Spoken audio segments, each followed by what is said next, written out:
আপনারা খেয়াল রাখতে হবে, আমাদের সামনে সময় অনেক কম। সারাদিন নেতৃবৃন্দ অনেক কষ্ট করেছেন। 1 মিনিটের বেশি কেউ কথা বললে আমরা কিন্তু মাইক বন্ধ করে দেব, একদম মাইক বন্ধ করে দেব। আমরা এই পর্যায়ে বক্তব্য রাখার জন্য আহ্বান।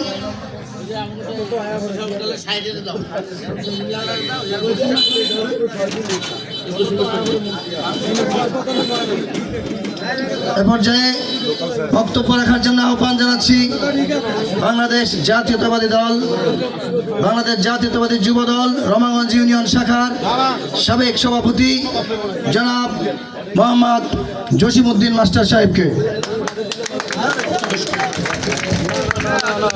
বিসমিল্লাহির রহমানির রহিম। উপস্থিত আজকের এই সভার সম্মানিত সভাপতি সাহেব, উপস্থিত প্রধান অতিথি, বিশেষ অতিথি ও বিভিন্ন অঙ্গ সংগঠনের নেতৃবৃন্দ, আসসালামু আলাইকুম। আজকে এখানে যদিও সময় সংকীর্ণ, 1 মিনিটের মধ্যে আমাকে শেষ করতে হবে। প্রিয় বন্ধুরা, বেশি কিছু বলার নাই। আমরা মাননীয় মেজর অবসরপ্রাপ্ত হাফিজউদ্দিন আহমেদ বীর বিক্রম সাহেবের হাতকে শক্তিশালী করার জন্য যা যা করণীয়, আজকে আমাদের এই নেতৃবৃন্দ আমাদেরকে দিক নির্দেশনা দিবেন। আমরা সেই দিক নির্দেশনা অনুযায়ী আমাদের ওই কথাগুলো অক্ষর অক্ষরে পালন করার জন্য চেষ্টা করব এবং আমাদের প্রতি ওয়ার্ডে ওয়ার্ডে গিয়ে আমরা আমাদের নেতা কর্মীদেরকে খুঁজে বের করে, যারা প্রকৃত ত্যাগী নেতা কর্মী তাদেরকে বেছে বেছে বের করে আলোচনার মাধ্যমে মেজর হাফিজ সাহেবের ভোট বাড়ার জন্য যা করণীয় তা করার চেষ্টা করব।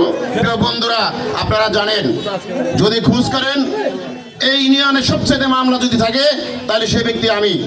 গরু চুরি থেকে শুরু করে সর্বশেষ মামলা যেটা আছে সেটার ভিতরে আমি আছি। 1 মিনিট শেষ করবো স্যার। এখানে আমরা 5 ভাই সহকারে আমার ভাবি সহকারে গণধর্ষণ মামলার আসামি হয়েছি। একটাই কারণ, শুধু মেজর হাফিজের আত্মীয় হওয়ার কারণে। মেজর হাফিজের আত্মীয়র নাম মানেই সে সন্ত্রাস। প্রিয় বন্ধুরা, বেশি কথা বলবো না। আপনারা সবাই মেজর হাফিজের হাতকে শক্তিশালী করার জন্য যা যা নির্দেশনা দিবে তা অক্ষর অক্ষরে পালন করবেন। এই বেলা আমি আমার সংক্ষিপ্ত বক্তব্য শেষ করলাম। আসসালামু আলাইকুম ওয়া রাহমাতুল্লাহ।